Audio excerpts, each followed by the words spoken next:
Listo, Gabriel, ahí te estoy enviando la solicitud. Hello. Estamos ansiosos por escucharte. Ahora. Muy bien. Leave me Como verás, alone. mira, las primeras veces, Gabriel, no, me tiraba de los pelos así. Ahora ya lo hago tranquilamente, digo, salgo, entro, lo llamo, vuelvo, porque les pasa a la mayoría que están en vivos. Depende tanto de la conectividad.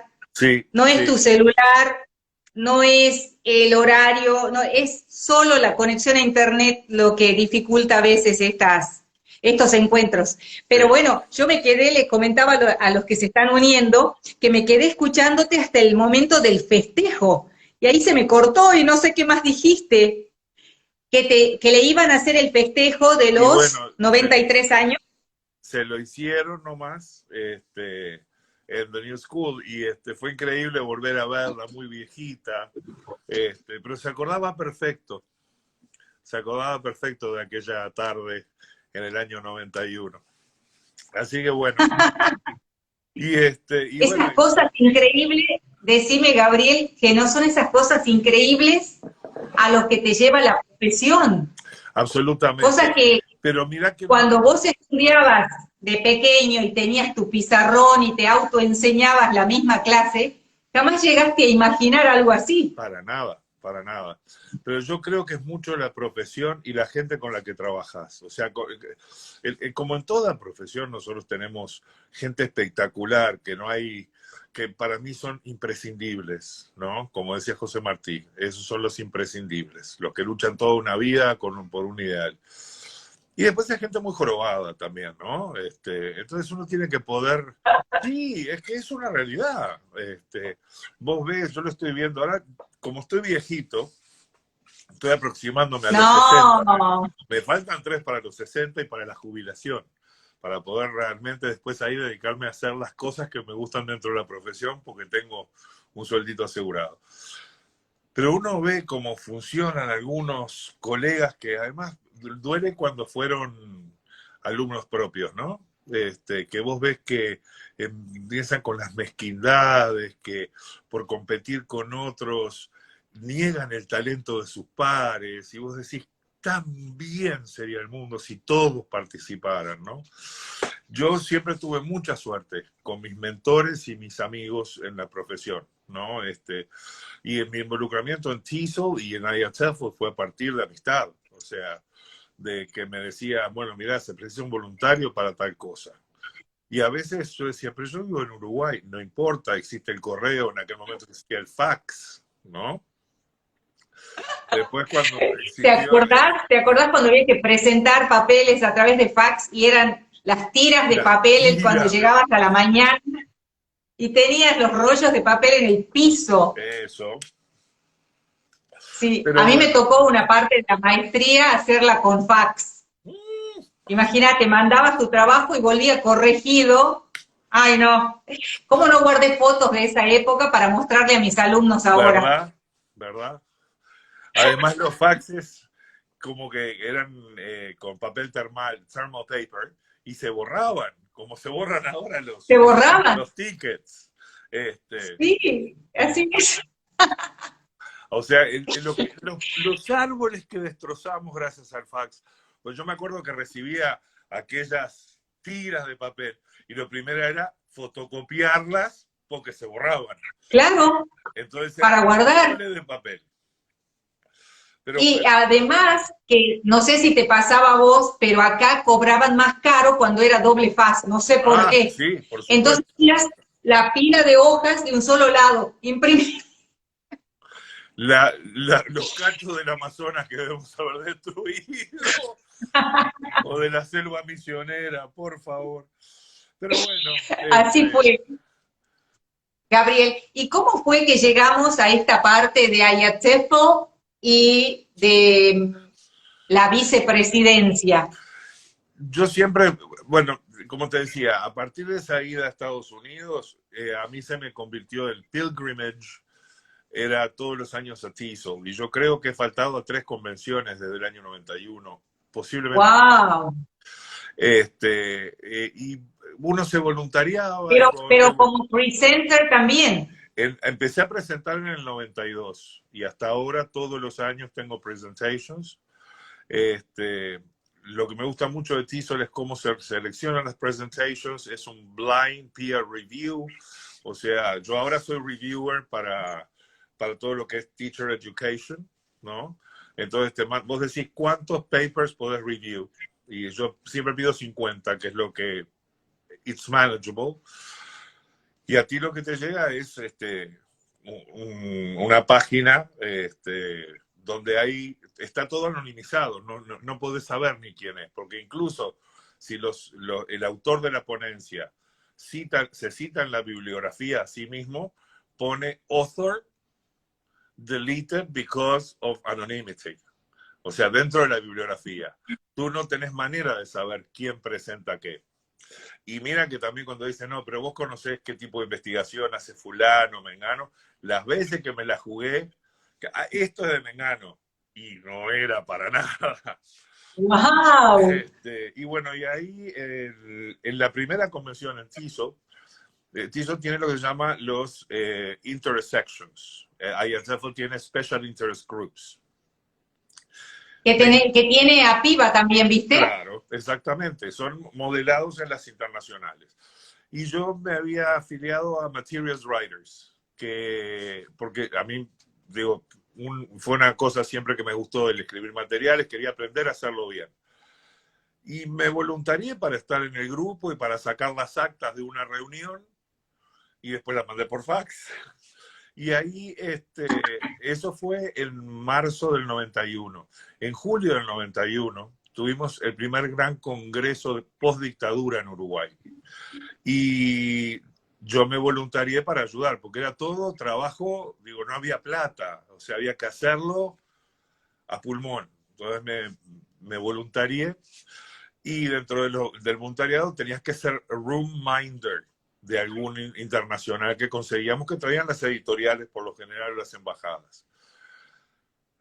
Y yo también hice una ponencia. Y cuando estoy dando mi ponencia veo que entra una señora que yo no conocía, y se quedó, y le digo, "Are you next?" Y me dice, "Yes, I'm next, but don't go because I want to talk to you." Y ella me dice, "Yo a ti te conozco", y resulta que nos habíamos conocido en aquella reunión en marzo en TESOL. Y me dijo, bueno, si querés dar esta ponencia, yo puedo tener invitados. Ella era justo la chairperson de Materials Writers. Y me dijo, I can invite 3 speakers a year. And I haven't invited anybody, so would you be willing to come? Por supuesto, me pagué el pasaje, pero todo, ¿no? Y eso fue en Vancouver, al año siguiente en Canadá. Me pagué ¡Ay, qué la visa, hermoso! me tuve que ir a Buenos Aires a sacarme la visa porque no teníamos ni siquiera consulado canadiense en Uruguay. Y bueno, Pará. ¿Y qué decía el consejo familiar ahí? Pero vos estás loco, pa. No, el consejo familiar eran muy chiquitos en ese momento. Los mellizos tenían 1 año y medio, 2 años, y Florencia 3. Mi compañera siempre, ¿no? Sí, dale para arriba, vamos, sí. Y bueno, di mi primera presentación internacional en el 92. Y ese congreso fue mágico porque realmente abrió un montón de puertas a un montón de gente.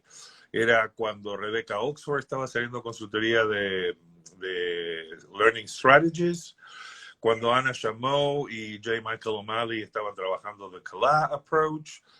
Y yo siempre fui rostro, iba y le preguntaba a la gente y me compraba los libros y leía y les hacía preguntas de los libros. Y bueno, como que ahí me dijeron, would you be willing to be the newsletter editor for the Materials Writers? Wow. Y eso me daba derecho a que me pagaban 3 noches de hotel de las 5 noches. O sea que ya en el 93 fui. Y después ya con los vínculos que te formás, que me invitaban a quedarme en casas de gente Exacto. de cada lugar. Es un círculo, Yo exactamente. siempre decía, ahora todo el mundo que se queja, ay, qué fea economy, qué fea economy. Yo estaba feliz de viajar en la cola del avión, no me importaba, iba agarrado un dedo de la cola del avión. Viajé en compañías, viajé en compañías que ahora mirando, looking back, vos decís, ¿cómo me animé a subirme a eso? Sí, ¿No? pasa. Aviones unimotores, Cessnas de 4 personas, porque salían $20. Y estabas arriesgando la vida realmente, ¿no? Pero bueno, y así en TESOL llegué a ser chairperson de Materials Writers. Después, a nivel ya organizacional de toda la organización, había un periódico que se publicaba todos los meses, se llamaba TESOL Matters. Y yo tenía una columna que se llamaba Materials Matters, que hacía la edición de esa columna. Y bueno, y de ahí me dijeron en uno de los congresos, ¿por qué no te presentas al board? Entonces estuve en el board de TESOL entre el 2006 y el 2009. Y en paralelo empecé a participar a distancia de IATSEFL, porque claro, no tenía plata para hacer los dos congresos, ¿no? Era imposible, era uno u otro. Y realmente en IATSEFL se podía trabajar muy bien a distancia, ya con emails, y se podía hacer mucho voluntariado a distancia. Y en el 2011, lo and behold, el programa de maestría de The New School te mandaba el director a TESOL y a IATSEFL para hacer advertising of the Master's Program. Teníamos un booth en el Book Exhibit. Entonces ahí empecé desde el 2011. Ya había ido antes, pero en el 2011 sin parar a IATSEFL todos los años. Y bueno, ¿cuándo fue? El Liverpool. El año pasado fue. Esto es surrealista, ¿no? Sí. Creo que fue el anteaño pasado, Gabriel, No, Liverpool. El anteaño pasado. 2019, no, Liverpool fue 2019. ¿Sí? Estábamos, sí, porque fue el año del plenario de Paula. Yo Ah, había estado en Teacher Education Special Interest Group como newsletter editor, edité la newsletter por 9 años, y iba a las reuniones del consejo directivo, y siempre te preguntan, ¿conoces a alguien que te parezca que valga la pena para un plenario? Y cuando yo tuve mi plenario en el 2017, en IATSEFL. Y ese mismo año, cuando bajé del escenario, me dijeron, bueno, tenés que pensar en alguien que te parezca que nos puedas recomendar. Y ahí empezamos a hacer lobbying para que Paula Rebolledo, que al principio no quería nada, y bueno, la cosa es que hizo su plenario, que fue brillante, sobre The Gurus and Teacher Empowerment, muy excelente, está online, búsquenlo, Paula Rebolledo, IATSEFL 2019.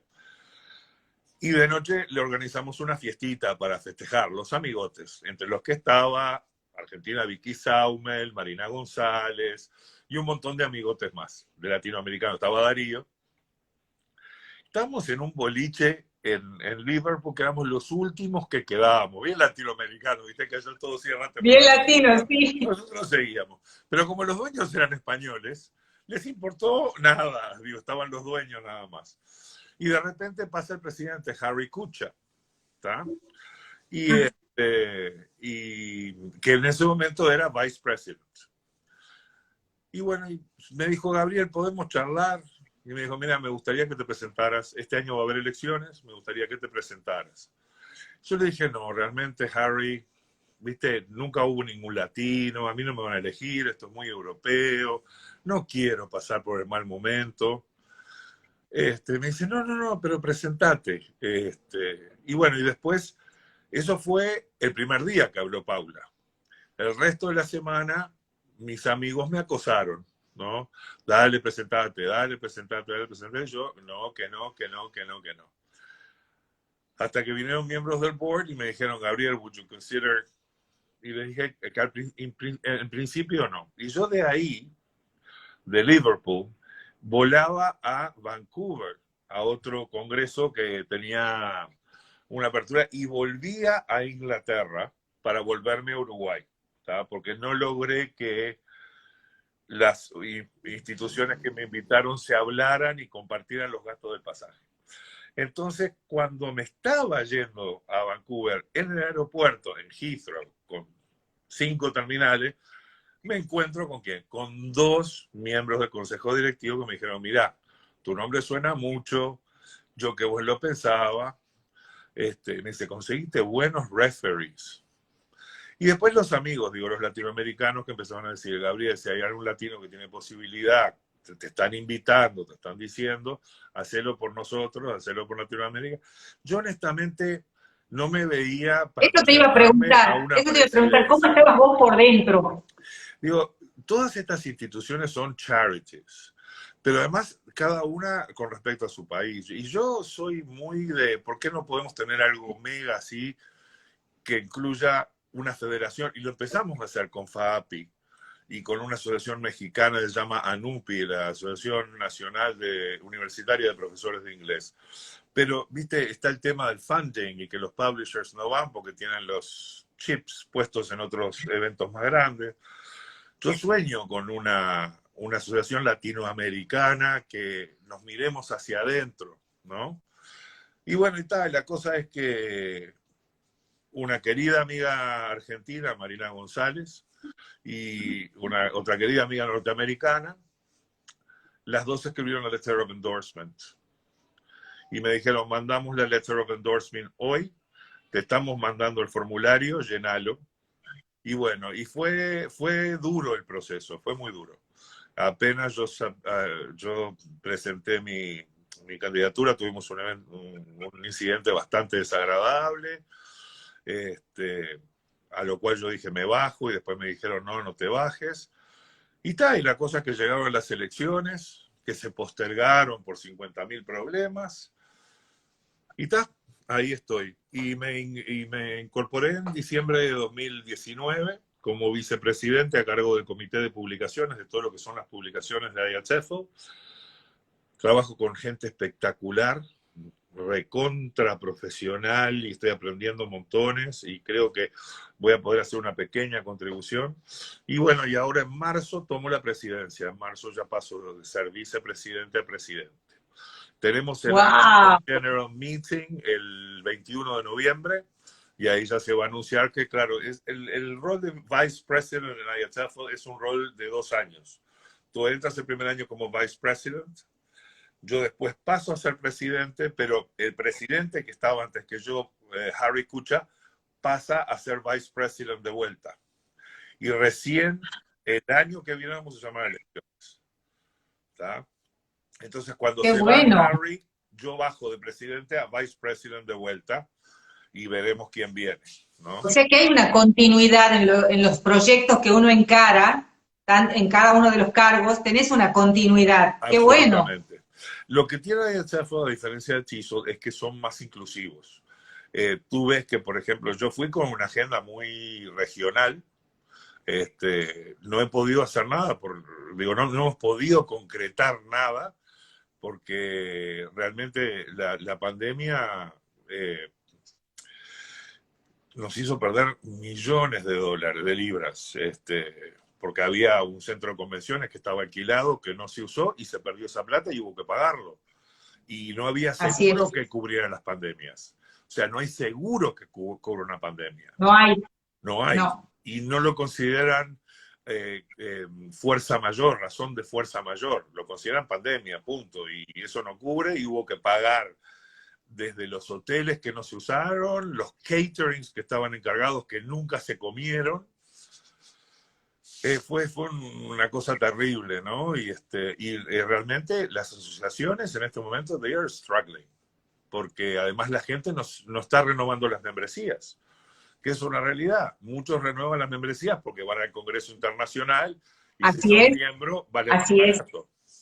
Pero si no hubo Pero Congreso este año...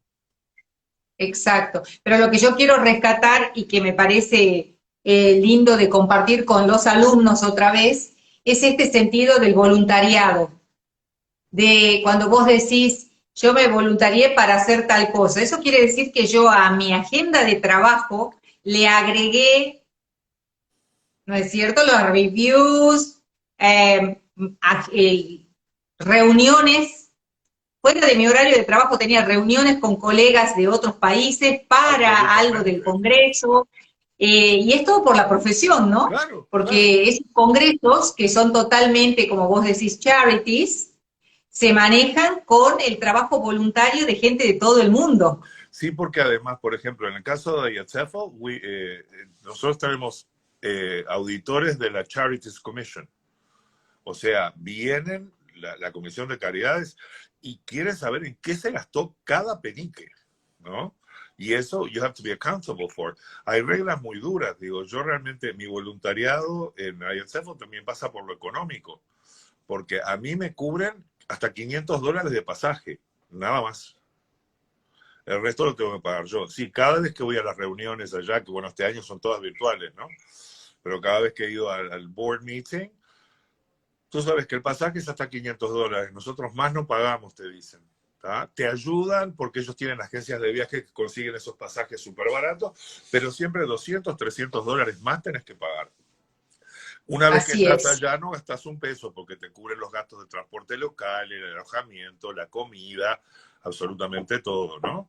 Pero realmente es un voluntariado. ¿Tá? Gabriel, ¿y en Sí. Uruguay en qué asociación estás? Yo estoy en UTESO, Uruguayan Teachers of English,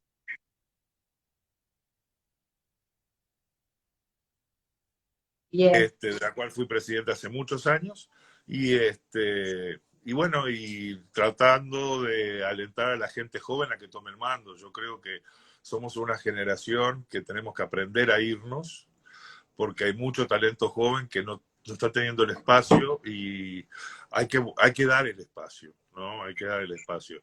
Yo una cosa que aprendí en mis 5 años en the New School, es que you have to prepare your succession. There's never a position for which you can be certain that you're going to be there for life. Entonces, empezar a preparar eso. No es fácil, no es fácil. Tiene nada de malo si vos actúas con tu ambición sin dañar a nadie, ¿no? O sea, sí, mi ambición fue ser un conferencista internacional. Para put in the hours. Yo nunca le saqué trabajo a nadie, nunca fui a meter la pesada, como decimos nosotros. No, a mí se me invitan, yo lo hago. ¿Por qué? Porque yo aprendí mucho de gente que hacía eso, ¿verdad? Que vos le pedías un favor. Bueno, ahora te cuento. Por ejemplo, yo ahora estoy acá en Uruguay, trabajo, además de la Universidad Hort en la maestría, yo soy coordinador nacional del Departamento de Lenguas Extranjeras de Formación Docente. O sea, todo lo que tenga que ver con la formación de profesores de inglés, francés, portugués, italiano y lengua uruguaya de señas y español segunda lengua, yo soy el coordinador académico a nivel nacional.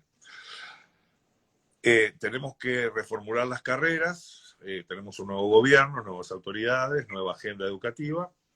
Las carreras nuestras son del 2008, o sea, ya tienen 12 años el diseño curricular. Ha pasado mucha agua bajo el puente en estos 12 años. Además, el Plan 2008 no ha logrado darle a los estudiantes de profesorado las herramientas que necesitaba, porque de la forma como nació no fue una forma muy sana. Entonces, todo el mundo está pensando, vamos a reformular el currículo. Y yo lo que le planteé a mis colegas, que lo divino de esta pandemia, me reúno con todo el país por Zoom, y estamos realmente trabajando colaborativamente. Qué lindo. La cosa es, hay un perfil de egreso sobre qué es lo que debería ser un docente en Uruguay. Pero no hay un perfil de egreso que diga, bueno, pero un docente tiene que saber esto, tiene que poder hacer esto, tiene que tener estas actitudes, ¿verdad? Eso no existe.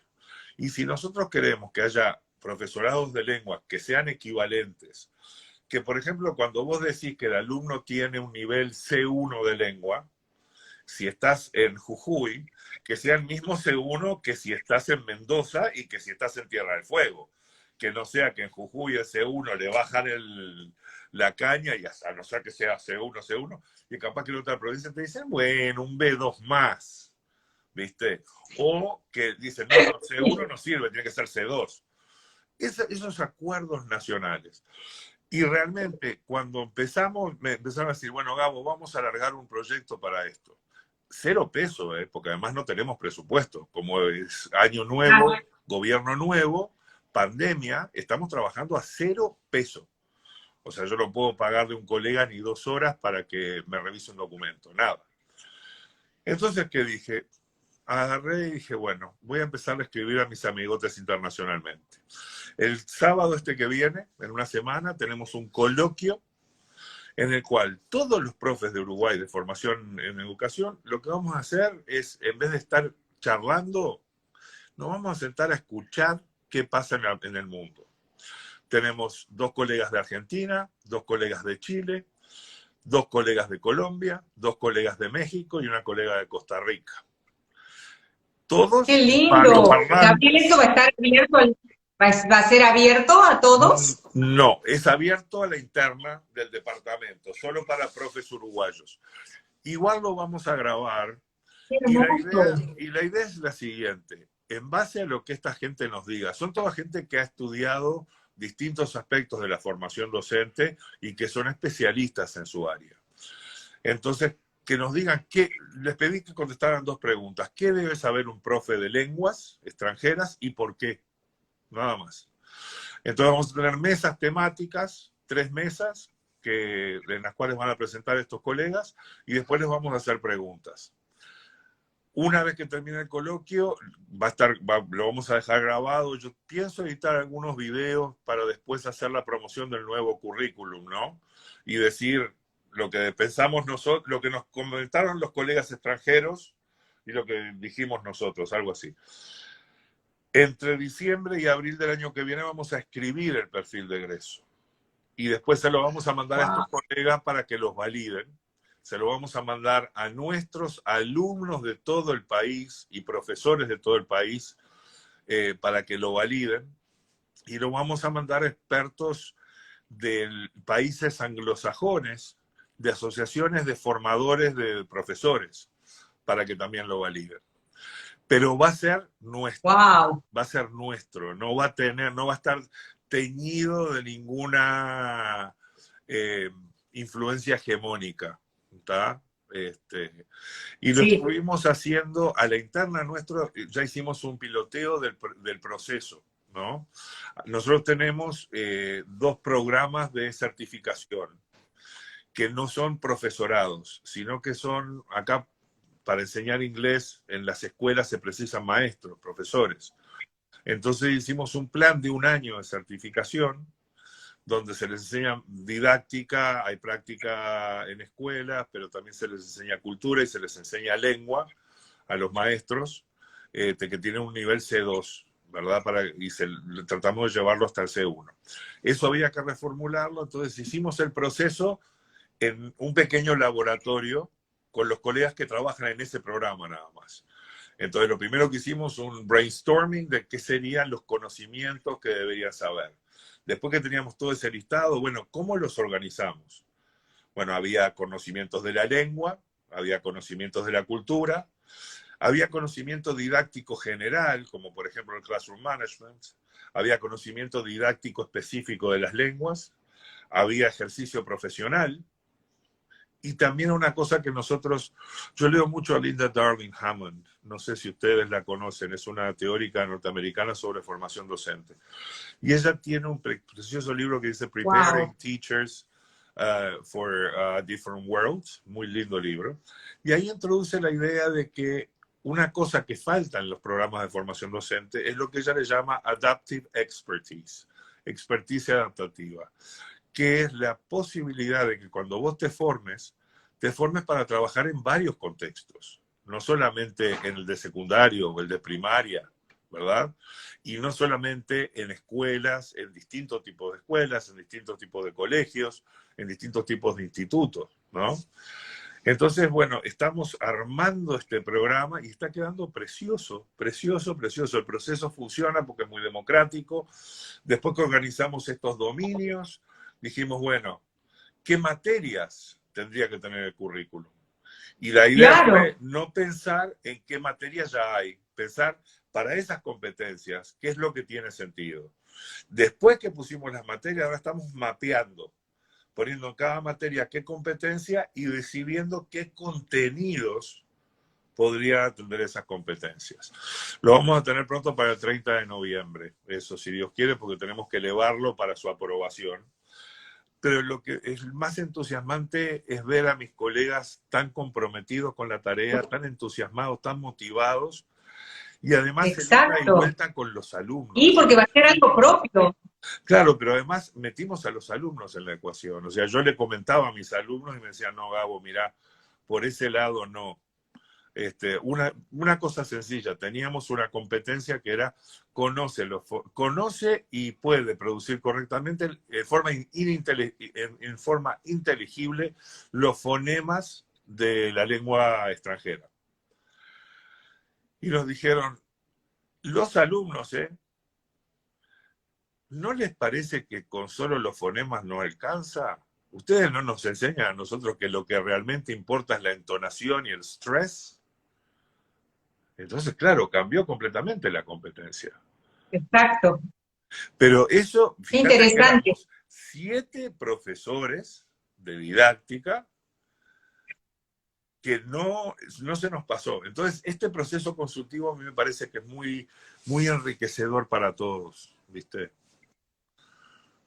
Sí, Gabriel, a mí me quedó, volviendo a lo que es el desarrollo profesional, me quedó una parte de lo que presentaste con Silvana Richardson y que donde definían professional development como a career long process. Sí. Eso me encantó, lo voy a enmarcar, ¿viste? Porque, claro, vos hablas siempre de cursos, bueno, hago una maestría o hago una licenciatura y como una etapa que termina, ya está, pasó. Y sin embargo, como lo plantean ustedes en ese video que me encantó, lo voy a ver con mis alumnos del profesorado, volvemos al principio de esta charla que comenzó a las 7, donde vos decías, estamos aquí por los alumnos. Y sí, y sí. Son nuestra raison d'être, como dicen los franceses, nuestra razón de ser. Si no están ellos... Pero la idea del career long process, no pensar que la carrera empieza cuando terminamos el profesorado. La carrera empieza el primer día que nos ponemos a pensar en ser docentes. Ni siquiera antes de entrar al profesorado. Es el día que yo considero, yo serviré para esto, esto me mueve. Ahí empiezo a construir mi identidad docente. Y es un proceso que nunca termina, como la identidad de cada uno de nosotros no es un proceso final, ¿verdad? Entonces, Sí. yo la definición esa la escribí en el 2004 en un libro que publiqué en Estados Unidos que se llama Teacher-Centered Professional Development, que me criticaron mucho el título, porque decía, it's teacher-centered. Yes, because it's centered on the needs of the teacher. In the same way that we say student-centered teaching, well, professional development should be centered on the needs of the teacher. Y el plenario mío del 17 en IATEFL fue sobre Professional Development, y Silvana Richardson, que es argentina para los que no saben, pero hace 20 años que vive en Inglaterra, ella es la directora de Professional Development del Bell Trust en Inglaterra. Con Silvana nos conocimos en IATEFL en 2011 y siempre quisimos hacer algo juntos, porque ella es brillante en áreas que las cuales yo no soy brillante, y me dice ella que yo la complemento y ella me complementa. No, nos matamos a risa porque decimos, you complete me, ¿viste? Pero realmente, entonces fue muy bueno porque cuando terminé el plenario, se me acercó la gente de Cambridge University, con los cuales yo había trabajado ya, y nos dijeron, queremos que vos y Silvana escriban algo, porque estuvimos escuchando a Silvana, escuchándote a vos, y las ideas de los dos juntas, they're very powerful. Y fue un proceso precioso de 6 meses, de hacer investigación, hablar con gente de todo el mundo, darnos cuenta que el mundo es más pequeño de lo que pensamos y que las necesidades de los profes son las mismas en África, en Asia, en los países más desarrollados y en los menos desarrollados. Son las mismas necesidades. Y bueno, salió ese white paper que está en los se llaman Cambridge ELT Papers, donde creo que el golazo más grande que metimos ahí fue la editora, es una genia, la que nos ayudó con la edición del coso, nos dice, teníamos unos principios del Professional Development. Dice, ¿saben qué? Esto sería bueno que encontraran una palabra que fuera como un acronym. Y ahí nos salió lo primero que pensamos, inspire, because professional development has to inspire you. Perdón. Y el modelo que presentamos es justamente ese, el Inspire Model. Así que bueno. Hermoso. Sí, me encantó. Gabriel, quiero agradecerte antes que se nos corte No, muchísimo un placer. este happy hour tan inspirador realmente. Mira, hablamos de familia, de carrera, de libros, de viajes, de las aerolíneas que elegías, por Dios. Viajé en una, los de aviones estudio. eran tan viejos que no tenían, no se cerraban los portaequipajes, tenían un hilo como en los buses. Hablamos de lugares de trabajo, de lugares de estudio, ¿no? Muchísimo, muchísimo. Escuchamos cada anécdota, que creo que esto se va a replicar en las redes y te van a escribir diciéndote, yo estuve cuando presentaste tal cosa. Muchísimas gracias, Gabriel. No, gracias y lo más interesante, como... Sabes que es muy poca la gente que tiene la generosidad de pedirte que compartas la historia así. Hay gente que se te acerca porque dice, bueno, yo de esto puedo sacar tajada. Y a mí lo que más me llegó fue cuando me dijiste, es para mis alumnos de profesorado y queremos escucharte como persona. Y eso, muchas gracias, Marcela, por darme la oportunidad, honestamente. Al contrario, como te decía, es creo muy inspirador, y el hecho que vos compartieras con toda humildad desde tus inicios es lo que necesitamos realmente, porque como te explicaba en nuestras conversaciones telefónicas, el alumno tiene la visión del disertante, de la persona que está en el extranjero viajando y se hace una idea errónea de cómo realmente empezó esa persona, o quizás desconoce totalmente. Y por eso, muchísimas gracias, Gabriel. No, a ustedes, realmente por la invitación, Marce. Un precioso fin del sábado que empezó muy bien, ¿no? Porque tengo a mis dos nietas acá esperándome ahora. ¡Ay, no qué sé lindo! Pero me estaban golpeando la puerta gritándome ta, ta, ta, ta. Así que bueno, que termine lindo el sábado. Te mando un beso. Les mando un beso grandote a todos mis amigos de allá y a los alumnos que estén mirando. Todos podemos llegar. Hay que tener la constancia y la ética para hacerlo, pero se puede llegar. ¿Está? Un beso grande. Gracias, Gabriel. Chau, un beso. Otro. Buen fin de semana. Igualmente.